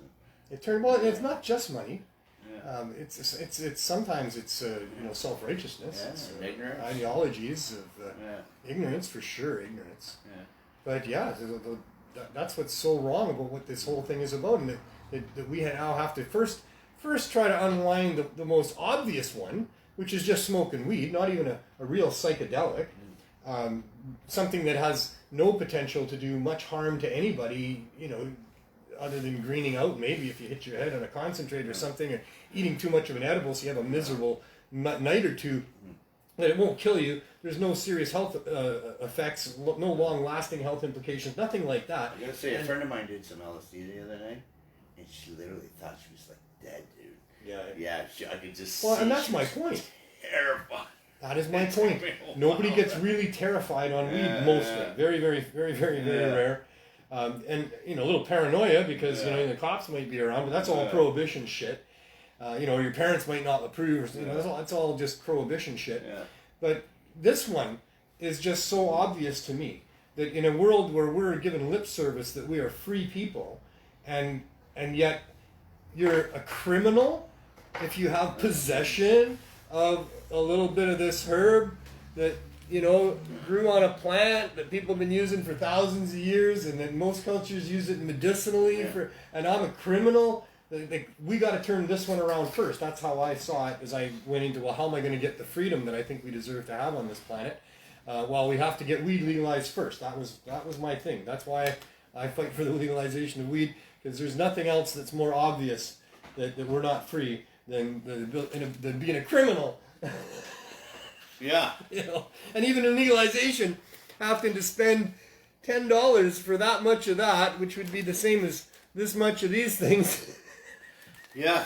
So and all of it just grows, you know. Are these candies? No, this is my new product line. That's an actual blueberry. Oh, it's a blueberry. That is 1 gram of blueberries. That is 1 gram of grape. That's a red grape. Okay. That is 1 gram of peach. That's a peach. And we have one. That's a real peach? That's a real peach. And this is 1 gram of strawberry. Would you like it? That's 1 gram of grape. That is 1 gram. You want to try it? I got a scale somewhere. It's over there. Okay, trust me. Batteries. Trust me. I weighed them all. This is just dried. That's the only difference. So what did you do? It's high in moisture. I just weighed out a gram of each of these. Yeah. Because, you know, how much would you pay for a gram of this? Would you pay $10? Well, I wouldn't pay anything. Yeah. Somebody already bit most of it off. But that's a whole. That's a whole gram. Yeah. That's a whole gram. It's the same as this. This just has the water's been removed from this. If we actually took the bud off a plant, you know, you wouldn't get that much because the water would evaporate. Yeah. But you know, people don't buy that by the gram. Yeah. Grapes by the gram. It's like $60 a gram. So there's 400 grams. If you had 448 of these, you would have a whole pound. Wow. How much would you pay for the pound? Did you pay me $10 for a pound of these? Well, it depends on the quality, I guess. Well, I got really good. It's really good quality. I'd give you a couple grand for a pound. Really? Yeah. Of grapes? If it was get you high. Doesn't get you high. Well, you know, it's really tasty. It gives you a really refreshing experience when you eat it. Yeah. A pound is typically about, well, I think $6.99 is the most I've ever seen it. For $6.99. That's not $699. No. Not $6,999. $6.99. And I refuse to buy it at that price. I'm like, no, that's too much. That is too much. Good luck. I like it under $5, $4.99. Well, these days I want it more than I want the money that I have. How about that? I'm willing to pay a little bit more because my time is short, and if it's something that I'm really going to appreciate, I'm willing to bite the bullet a little bit, and I'm willing. Those on Facebook and I'm willing to pay up to $6.99 a pound for the best strawberries. Is that organic? Yeah. Well, I don't know about organic. I doubt anything is organic, really. But devalued now. It's local. It's local. That's a tweed strawberry. This one tastes like a strawberry. It's a local craft grower. Yeah. And, you know, they got them available around in little tents that they set up. Well, their weed looks like weed sometimes. It does look like, unless you look under a microscope. Yeah. We talked about that earlier. Under a microscope, it's like some barren wasteland instead of a beautiful, tranquil marine forest. All irradiating? No, because you can use sprays. You can Yeah. use sprays instead of irradiation. Right. But the idea is to get the microbe count down to 0. Right. Or something close to 0. Right. Which they don't do on these, by the way. You get microbes with these. If you buy this office, it comes complete with microbes. My microbes won't hurt you. Neither will the ones on cannabis. We eat this stuff in bulk all the time. They don't hurt you. By the handful. You know, here's my theory. I have a theory. The theory is that if they just got the hell out of the way, because the only reason that this is $10 a gram, and this is not even $10 for 448 times less than that, is because of government interference on behalf of corporations. But the interference by these corporations through our governments has resulted in this. And if they got the hell out of the way and said, no, it's just like these. It is just a plant. It's just a plant. People can grow it. Anybody can grow it. Anybody can have it. Maybe some master growers. A lot of the master growers out there already. Instantly, every farmer would make the right business decision and replace all of whatever they're growing with cannabis. If you can get hundreds of dollars for a fucking pound, Barbie, of cannabis, then why would you grow anything that you're only going to get pennies on the pound for, right? You're going to make that switch immediately. And right away, nobody in the world would be able to get any of these except on the black market where you'd be paying $10 a gram for these for a little while. Eventually, people would go to the black market. They wouldn't pay $10 for a gram, but they'd pay a lot. They might even pay, $1 for a gram. Maybe, I don't know. But eventually, some blueberry lover out there, some strawberry lover, some peach lover would be willing to, or just somebody who's rich enough, right? Somebody who's just rich enough. They grow some of their own because they're rich enough. Some rich people would still grow these things. But in the marketplace, there'd be none of it. There'd be only cannabis in the marketplace until people would be willing to pay a price. It's a little sliding scale, and eventually farmers would be able to get considerable amount of money for this stuff, and they would grow some of it for people. Well, right now and the price of this would come down. You're doing good in the grape department. People want to buy a gram of BC grapes, and they want to know how many grapes can you send me in the mail in a small bubbler mailer. That's what it would come to. For a little while, you'd be able to get fresh grapes only through the underground marketplace. Well, there'd be all the problems of prohibition that there always was. It wouldn't be a real prohibition. It would be an artificial prohibition set up just by the marketplace, because the value of cannabis is so great compared to everything else that is grown, and the cost to bring it to market is comparable, that's all that would be there. Everybody would do that, and you wouldn't be able to get this for a little while. That's my theory anyway, because that's how ridiculous it is. It's as ridiculous as somebody who's sick and suffering, and they're willing to reach out and try anything, and there's some plant there that they reach for, and it's cannabis, and somebody comes along and says, don't eat that one. You not only don't eat that one, that would be fine. That would be fine. Don't sell it. Don't eat that one because I've heard that one is bad, or I had bad experience with that. That's what you would do for somebody, right? Sure. That would be the ethical thing to do. Don't be careful with that. But you can't even try it if you want. Like if the person really insists, I've heard differently than you. I met somebody who had a different experience. They told me this plant might help me. I'm willing to try it. I'm fucking desperate here. But I get really upset about this because this is how bad it is. This is how evil that it is. I'm telling you, it's evil. Because in this case, it's ideology, probably, because there's no profit involved.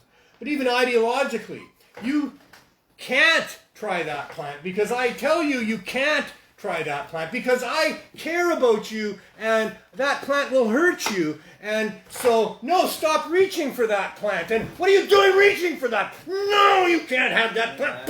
Now you're not going to hurt yourself, damn it. That's what they do. This is how bad it is. It's some group of people that are telling sick people that you can't even try something that has worked for other people. And it's even worse than ideology. It's profit. It's money. For money, they're going to let this person suffer. They're going to let all of us suffer for money. I'm getting upset. I'm really getting upset about it. Maybe because I've been not well for a few days. But, I live this life every day where we have these people come to us and they are so struggling in their lives. These are the people that deserve so much compassion. And if anybody really knew any single one of them, I'm pretty sure if you really knew, like I said, nobody can really know anybody. But if you could really know, you would know that this is a human being that suffered bad circumstances, that didn't have the resources necessary, that made choices based on what they thought was the right thing to do moment by moment in their life, and it led them to this.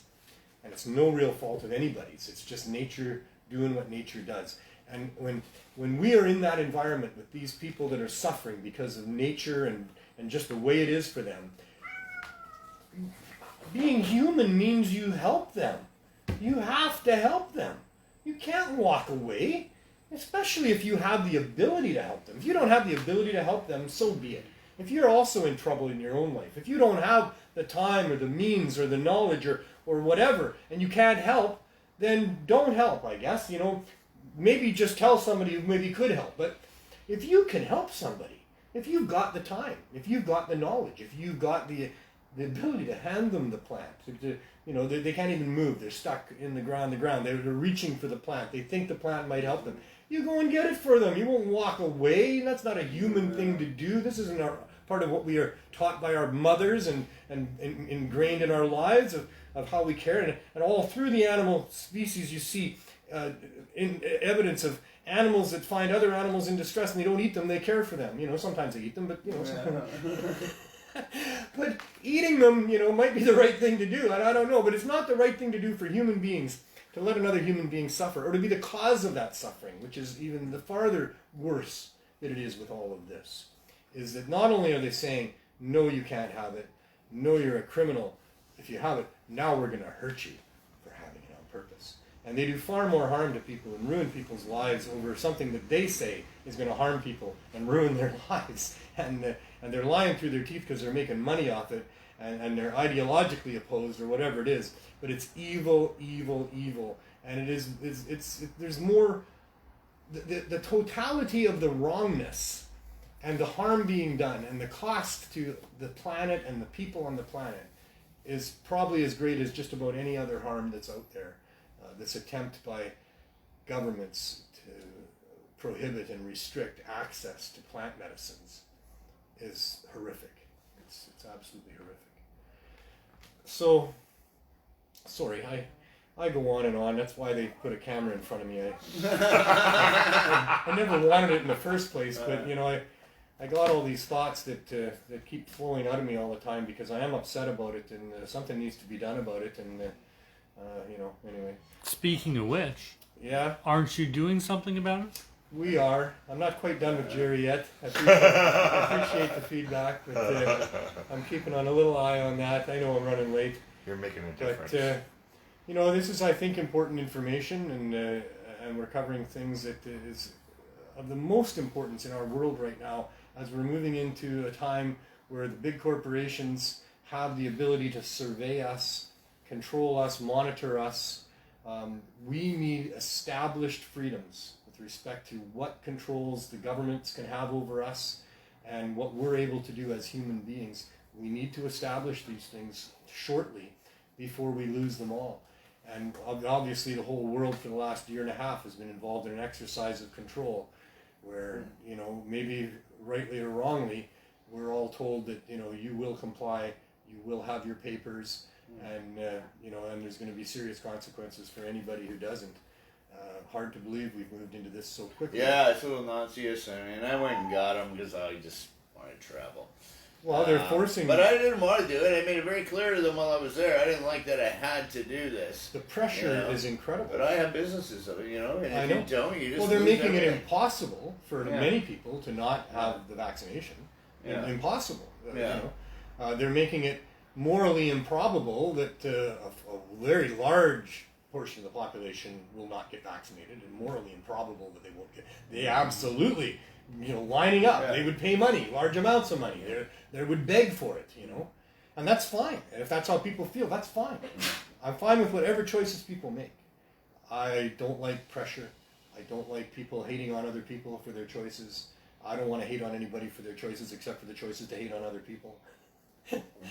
But for me, it's witnessing the exercises of control and how they're being rolled out, and the different jurisdictions and the different systems of control and manipulation that are being imposed here, and understanding that all of this data is being collected and will be used against us in the decades to come.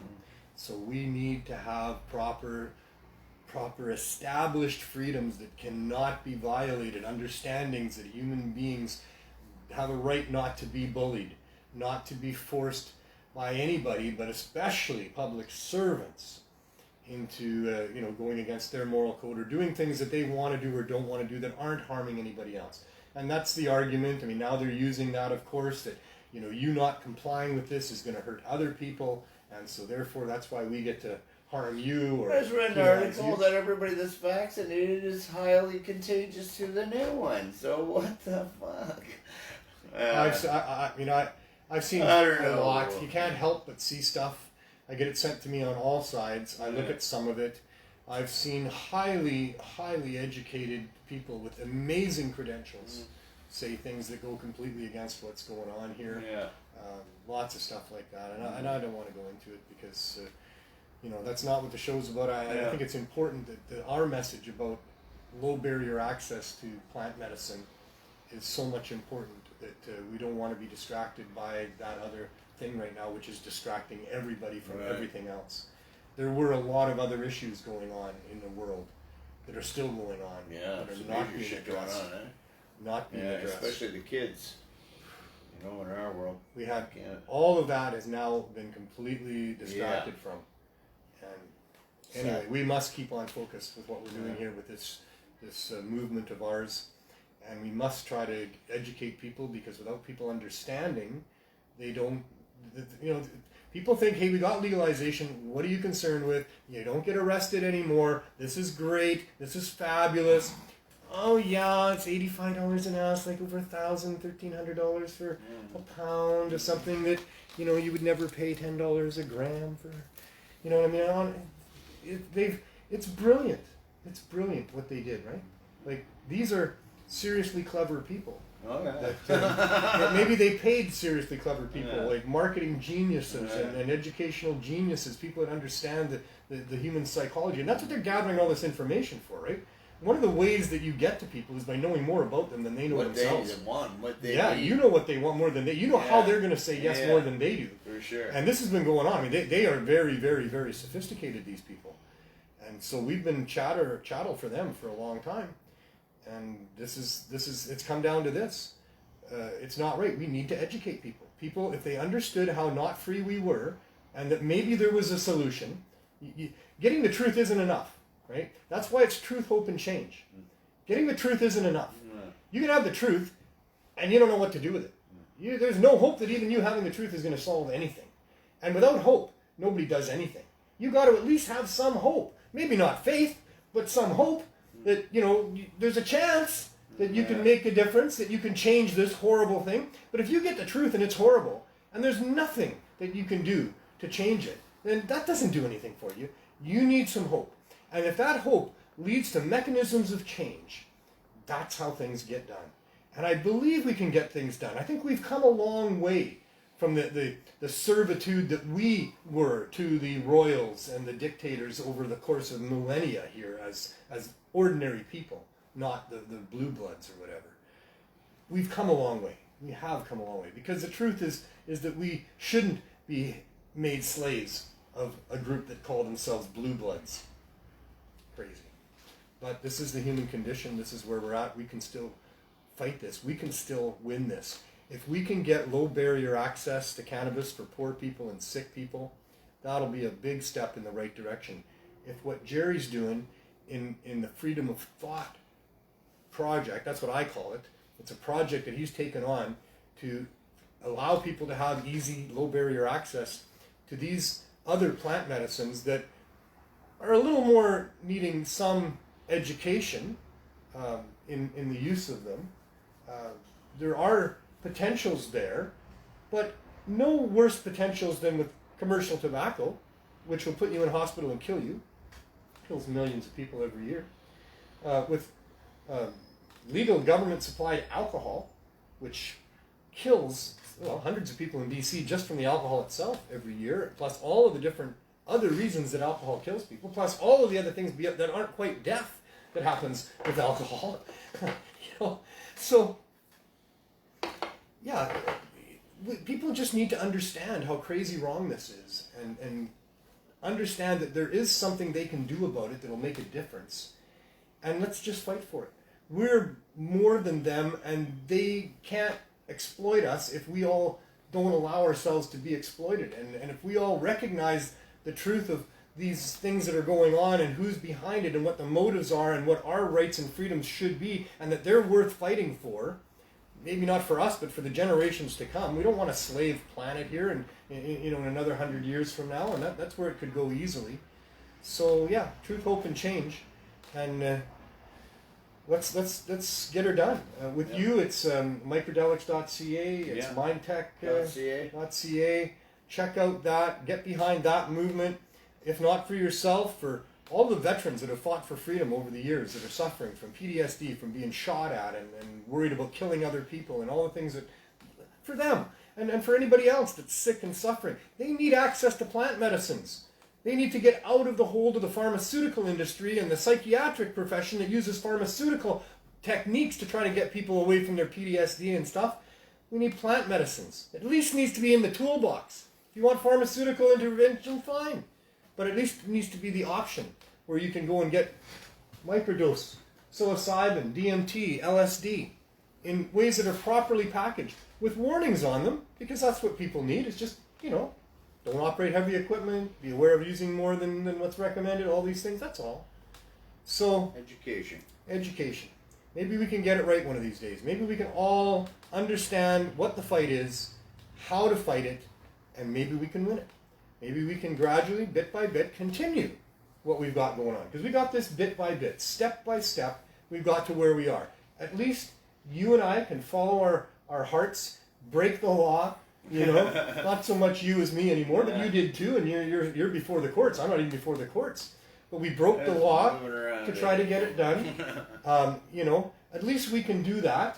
And with some ability, I've been threatened by the VPD. We've been denied a license by the Vancouver municipal government, as good as denied by the federal government, who still just haven't given us our licenses yet. We're 11 months into that process, saving people's lives every day. And as far as they're concerned, we shouldn't be doing that until we get our license.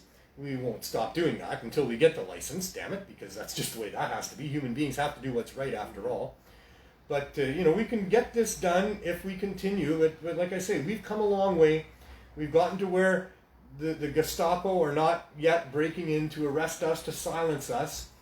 There is lots of movement in that direction at this time in our society where, we could go that way. But we've gotten this far, and I think we can get farther, and I think that the next step pretty much has to be low barrier access to cannabis for sick people and poor people and everybody else. Low barrier. Low barrier means you don't have to prove that you're sick, for one thing. So that's what they're afraid of, is non-sick people will come and be members of a storefront where they can get cheap, better cannabis than is at their stores. And I know that's what they're afraid of. But that has to be the case. And without it, this world is wrong. This crime continues. And I'm not going to stop. So if you want to shut me up without killing me, I guess they can do that too if they want, then, give us low barrier access. Leave us alone. Free the people to be able to at least access the plants on this planet without fear of government harm. Okay, I've said way too much, as always. I don't know. I'm going to go visit the RV and see what's going on out there. We have the Cannabis Substitution Program. We visit it every day. This show has been about for the last 14 months of it anyway. We've been doing the show for over 2 years. But the last 14 months has been about the quest for licensing for low barrier access and community cannabis stores. And it started out in here, which was a beautiful store with all sorts of nice glass cabinets and lots of good cannabinoids available at cheaper than other prices, not still anywhere close to where it needs to get to, but still at least reasonable, and with a program for people that can't afford it, that they get it for free. So that's how that all worked.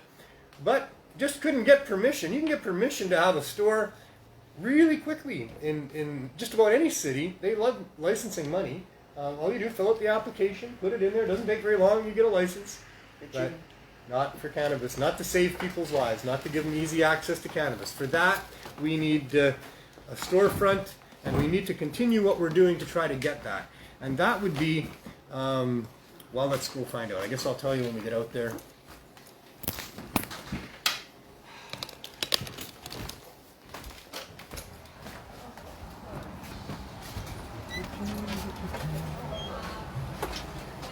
Another sunny day in Vancouver.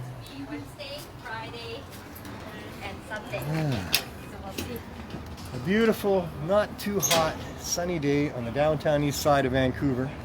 We are about a half a block. Right on that corner right over there is Main and Hastings. That's called Wasting and Pain around here. It is the #1 center pretty much in North America for the trading of illegal drugs, and has been for a number of years. We're here because it's the right place to be and because of what we're doing. And as I was mentioning before, what we're doing is providing easy access to cannabis to people that are in this neighborhood and whoever wants to venture into this neighborhood, so that they can release themselves from the bonds of addiction, which is that barrier of withdrawal that people have to get through to get off of those opioid drugs that they've been using for a long period of time on a daily basis. To get through that withdrawal, high-dose cannabis edibles has found to work for people very effectively. And there's lots of studies that show this, and we've been demonstrating it for 4.5 years. A program with hundreds of people that have been using our services for all this time and remaining alive as a result of it. We were forced out of the store because the city licensing department demanded we get a license from Health Canada. We're still waiting for that 11 months after applying for it. In fact, we applied under an emergency basis for just a temporary exemption while we wait for licenses, and that still hasn't happened either. In the meantime, once evicted, we moved into an RV, and we've been in the RV for over 9 months now, and we're still there. I see we have a member here visiting us. We'll say hi to J-Mac, I guess. Hi, J-Mac. Hey, How are you? hey guys, welcome to the Cannabis I am J-Mac. What Neil has been doing here for the last couple of years has been without the best thing somebody like me could ever ask for, because being on somebody with a light minimal income, tight income as is, I can't go and I can't afford to go out and get the government stuff, which is A, rated, B, covered with pesticides and stuff like that, which is not good for you, and C, ridiculously priced. $35 an eighth it's like fucking, it's expensive. How can, it's like $10 a gram. How can we afford at $10 a gram on minimum income? So what Neil does was get out cannabis for edibles and joints and stuff like that makes my life a hell of a lot easier, and I think all those out there who smoke weed every day should be grateful for a plant that God gave us, because God gave us everything we need on earth. He said, smoke any seed-bearing plants, or sorry, consume any seed-bearing plants. And last I checked, cannabis contains seeds, shitload of them. So, and my point is, I'm going to consume it. I'm going to consume a shitload of it because it contains a shitload of seeds. And because of what it does for me, and being able to be more active in my community, I find it to be a really good relief for what he does. And thank you, Neil, for everything that you've done in the last couple of years. Yeah, I appreciate your efforts as well. I see you got a new chair. Yes, I got, yes. Good job.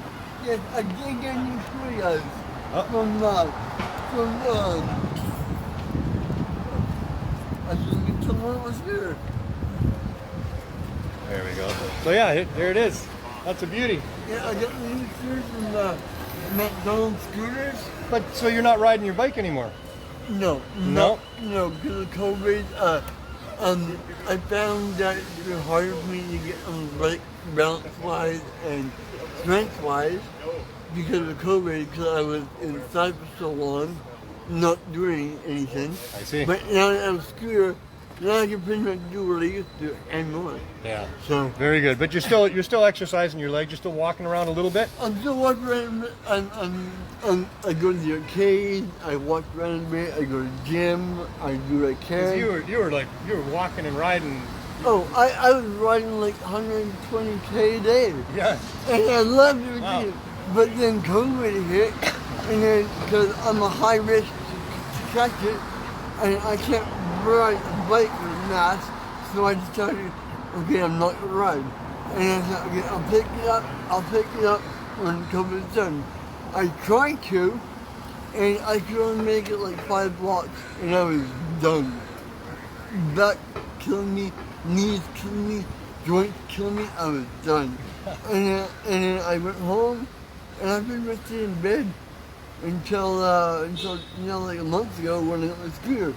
And then now my scooter, now I'm out and about and happy to be so. But yeah, what you've done recently, Neil, is really, really awesome with CST and We'll see what happens on that, you know. and we'll keep it up. 'Cause We will you're- keep it up. You're helping many, and as you guys know, cannabis does save lives. Look at me, cannabis does this, and I have a new saying for you guys. If you smoke it, you grow it. If you grow it, you own it. If you own it, don't be ashamed to show it. Very good. Smoke it, grow it, own it, show it. Thanks, J-Mac. Much appreciated. So here we have the Healing Wave RV, the Cannabis Substitution Program. It's been operating here for, well, 14 months since we opened the store, over 9 months since we've been in the RV. I want to give a shout out to some other groups across Canada that are doing similar things. The CSP first went over to Victoria, and they started there with a group called Solid, and they've been providing cannabis to people trying to get off opioids there for, well, it must be over 3 years now for them as well. Also, we have Chris Backer in Halifax. He has the East Coast Cannabis Substitution Program. They've been operating there for over 20 months and doing an amazing job of helping people in their community get access to cannabis high-dose edibles. Mary McCarty, 21 episodes, 21 weeks now, over 280 people today in her lineup. She does it once a week, every Tuesday in London, Ontario. And with the Green Angel Therapeutics Society, I think that's a marvelous name. That's a name that Mary got given to her by the people in the community that said that what she's been doing and handing out cannabis to people is like green angels. So that's all wonderful. There's Jason LaFasse in Sudbury, Ontario, and it's expanding from there. I know that there's others. There's a rumor that there's somebody in New Brunswick that's doing something that they're calling the Cannabis Substitution Project. So a big shout out to not only those dedicated people that have decided to make this happen in their neighborhoods, but to all the people that are donating to those groups, because all of this is all done through donation. This is all volunteer and donation. We do have low barrier access here. Since we opened the store, we decided that we wanted to have more than just a CSP program of offering to members of the program free cannabis edibles. We wanted to have more than that, in that we wanted to be able to offer people who didn't want to be part of a program, didn't want to be identified as needing cannabis for any particular thing, especially perhaps getting off of opioids and street drugs, and that they needed to have easy, low barrier, discreet access as well. And so we've been doing that, and that's a big part of our application, and it's very important to what it is that we need to be able to do for our community here and for these communities across Canada that are suffering similar fates, but for just everybody in Canada that has, and not just Canada but the world really, that deserves to have access to nature's best plant. This is a plant that's been part of our relationship with plants as human beings for millions of years, millennia, without any question. This needs to be easily accessed by everybody around the world, and any attempt to not allow that to happen is based on greed and is evil because of the good that it would do if it wasn't being restricted and prohibited. So let's fight the fight, and let's show you what's going on with the Healing Wave RV. Ryan Wells, oh, fire! Fire! I'm sharing Fire. I'm sharing a joint with your staff. I hope you don't mind. Dear. The smoky RV, we should call it. We send up smoke signals all the time. Out the window. How's your day, Jennifer Nelson? Pretty good. Yeah? You're always smiling. You got such a contagious smile. I know we get lots of comments about that. What makes you so happy? Weed. All right, well, what is it about weed that makes you so happy then? I don't know. It's a magical plant. It's wonderful. It helps me with pain and helps me with sleep and helps me with everything. Do you like euphoria? Do you still get euphoric? I don't know if I get euphoric. Or giddy? Yeah. Do you smile more? Yeah. Yeah, so that's euphoria. Okay. When you find your cheekbones are hurting because your mouth that hasn't might been be in a from smile. something else that I want. Well, that you don't want. we won't go there. I know you would, but I'm not going there. But seriously, that's one of the things that weed did for me, was I'd smoke a joint, and then after a while my cheekbones would be hurting. I'd be driving down the road, oh man, my cheek hurts. Why does my cheek hurt? Because I got a big grin on my face, and I've had on my face since I took the first puff or two. I like laughing. Well, yeah, laughter is the best medicine, and that sure fits, right? Like, if laughter is the best medicine, and weed makes you laugh and smile, then it's a no-brainer at that point. It's true.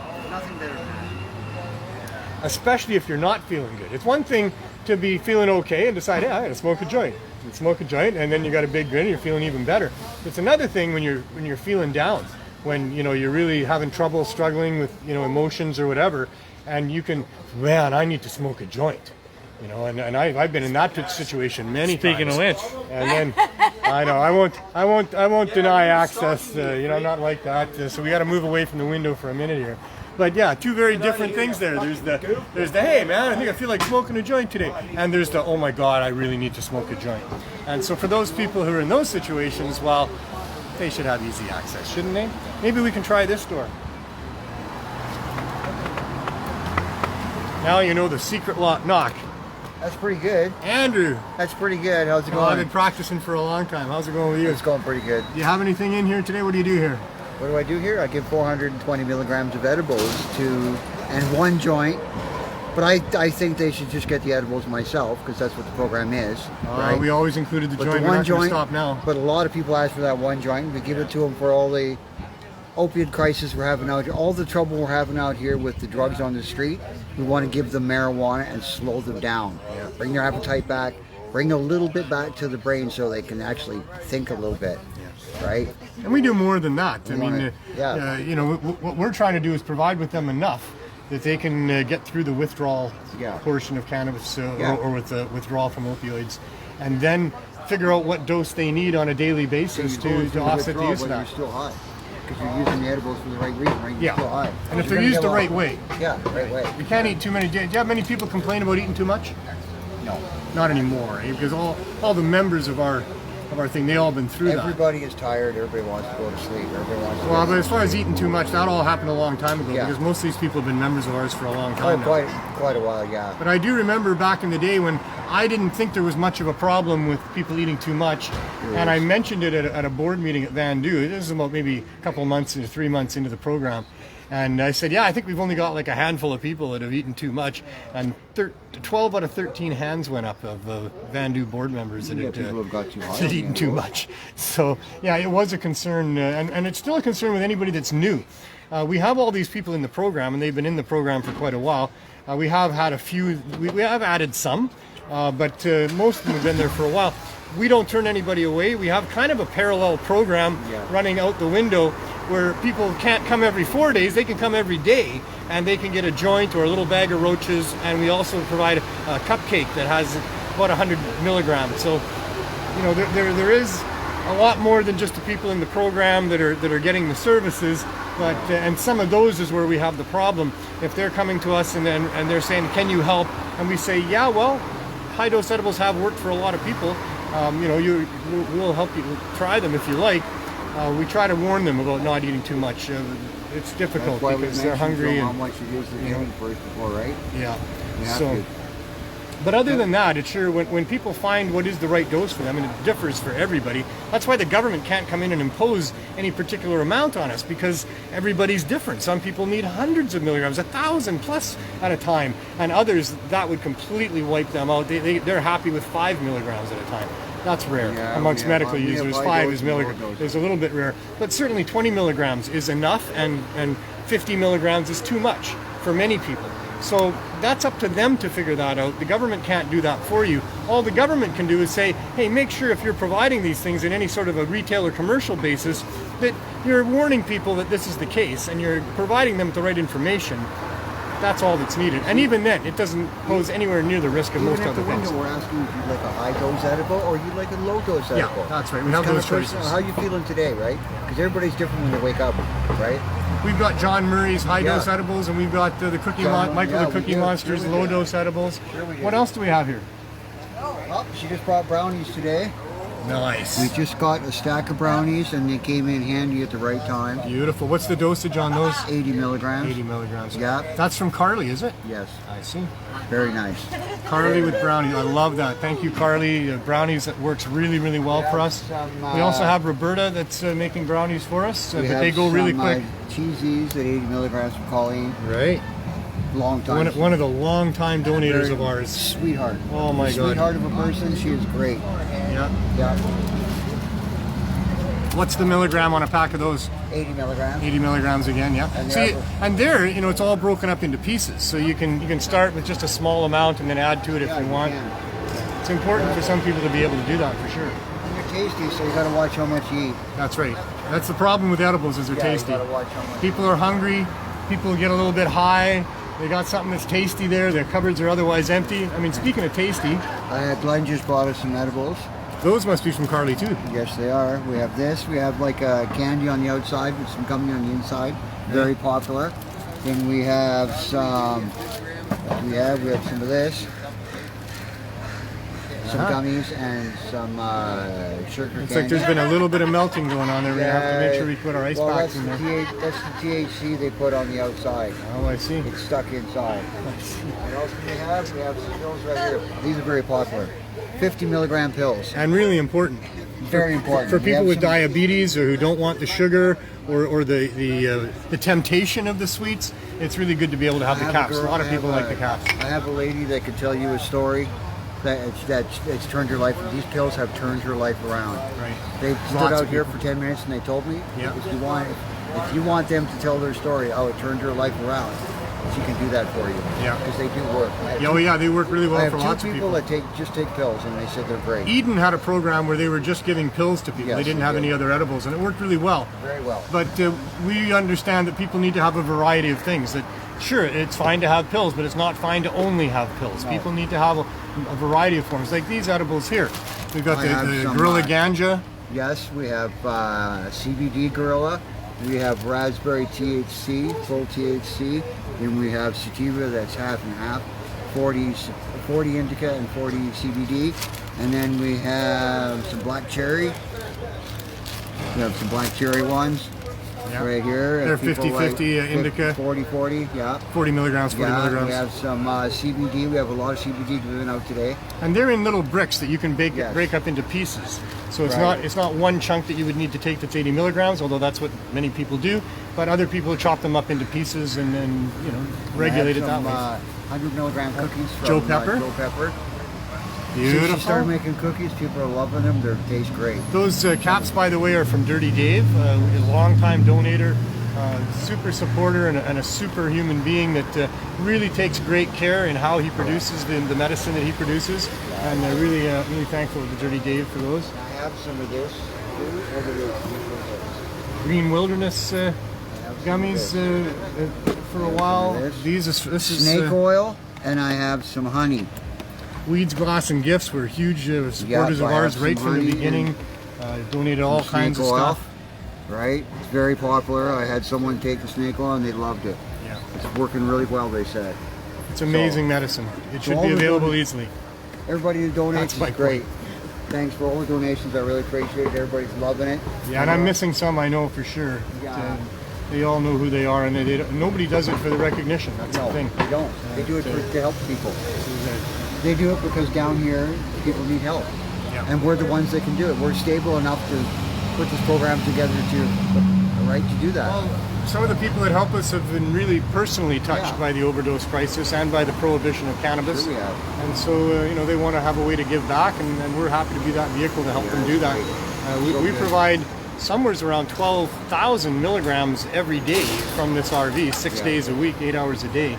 And, we do. that's doing a fair amount of good in the Yeah, we're neighborhood. doing so good. Thanks, All right. guys. We're coming in the Appreciate other it. door. Cheers. Going in. Going in.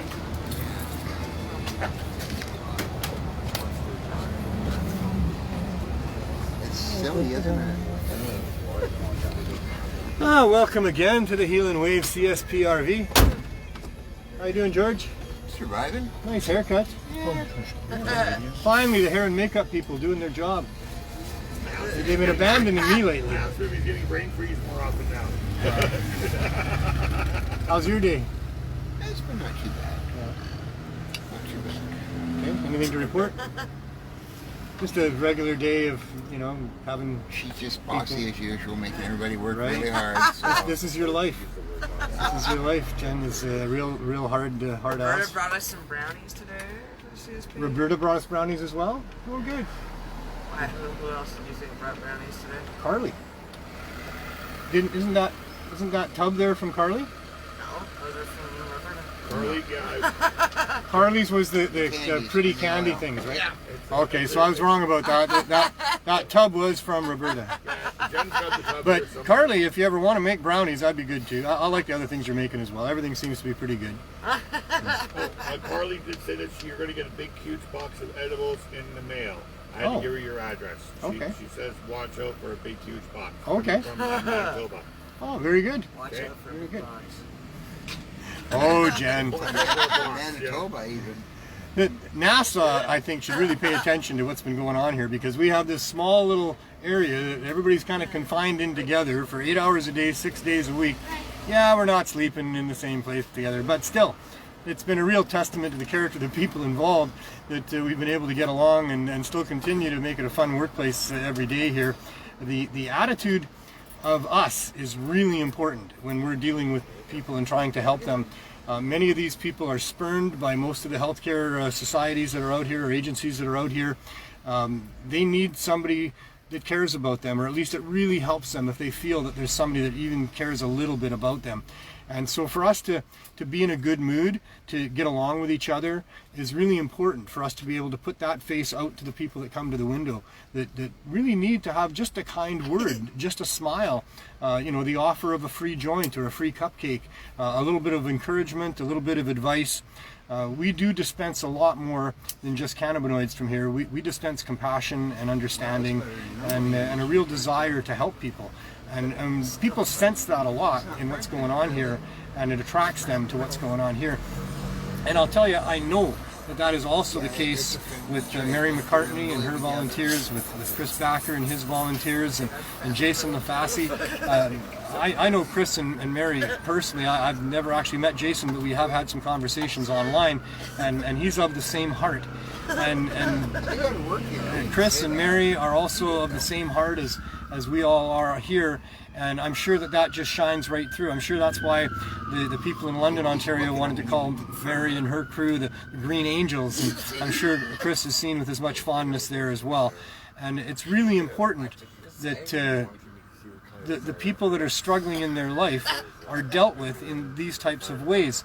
And if government is going to fund grassroots groups to help with these crises that are going on with people who have been traumatized for no fault of their own in most cases, and been left aside through economics or other societal factors, that these people, the funding needs to go to groups that will have that compassion, that are absolutely people over profits, that are not in it to get rich or make profit in large amounts. Everybody needs to pay their rent, and I think everybody should live a good life, and that's all great, but not at the expense of patients and people that are really suffering in their lives. There needs to be dedicated, compassionate groups that are given government money, because I know there's money available now through the health ministry for helping with the opioid crisis. And my point to that ministry is try to make sure that the groups that you're supporting are groups that actually have compassion and are not just in it for money, because there's a lot of groups in the downtown east side that are preying on the people that are in trouble down here, and they're here to make money. They've got a lousy attitude, they don't treat people very well at all, and the people tell us about this constantly. So government, if you're listening and you want to do the right thing, this is how you go about doing it. Give us your money. Well, give it to people that are going to use it for good. We could certainly use some government funding here. That would be wonderful. We struggle to get enough donations, and I know Mary and Chris and probably Jason are struggling as well. Mary and Chris are certainly struggling to keep their programs going. It's hard to come up with care packs for hundreds of people, like up to 300 people, every week. Donations sometimes come in sporadically. And that's great. You need sporadic donations. Anything helps. We don't turn anything down, and everything helps for sure. But the people that I mentioned at the back that are donators here, they're regular donators that have been donating for long periods of time, most of them for years. And they're the backbone of these projects. So without them, it wouldn't work. Without them, there would need to be some sort of funding coming from somebody, and it should be from government, because we're really doing the government's work here in helping the downtrodden and the people that are struggling for all of the reasons that they are. So yeah, that's going on. Anything else before we say goodbye for the day? Okay, we're over 4.5 years with this program. We're over 11 months since we applied to the federal government for our licenses. We've been kicked out of the store and operating from this RV for 9.5 months now, almost 10 months now. And we've given out about 20 million, conservatively speaking, 20 million milligrams of high-dose edibles during that time. We've helped hundreds, if not thousands of people. And we're going to continue doing this. We are going to continue the quest for a low-barrier access community cannabis store until we get it. And we're going to chronicle that on this program. And I thank you all for watching us as we do it. I thank all the people that have made it possible, from Neil, my producer, to Cannabis Culture for giving me the platform and the studio time when I was using the studio, and certainly Neil's time that they pay for all of the donators to this program, all the volunteers along the way, and there have literally been hundreds of donators and volunteers in the 4.5 years that have been helping us here in Vancouver. Literally, there's over 100 volunteers and there's over 100 donators for sure at this time, and counting. Thank you to all of those people. Thank you to everybody out there that cares enough to do something, to talk to somebody, to make a phone call, to write a letter, to send an email, to do something, to make up a sign and try to get in front of a TV camera, to contact the media, to contact the government, to contact any level of government. Whoever's doing anything, I thank you. We all need, all of us. Everybody needs to feel like they're part of the team, part of the crew. We really don't have passengers and people that can just, not do anything if we're going to make this work. I'm sure we can afford a few, but not many. Don't be one of those. Be one of the people that are helping to make the difference. It feels really good. It'll be the best thing you can do in your life, is to try to assist those people in their lives now and in future generations to live lives that are free from the bullying that happens by corporations through governments that's been going on for all of this time, that needs to be addressed. It needs to be addressed soon. So do what you can. Let's make it happen. Maybe this year, before it's finished, could be the year that we not only conquer the pandemic, but that we get a movement towards freedom. Maybe we will get politicians, if each of them are asked, what are they doing to make sure that poor people and sick people get low barrier access to cannabis? That maybe they're all thinking about it. Maybe we all get together and do this, and maybe we just make it happen and then see where we go from there. It could be true. Anyway, thanks to everybody who's helping. All of you, as best as you can, go through your life, be kind to each other, be kind to yourself, and have as much fun as you can.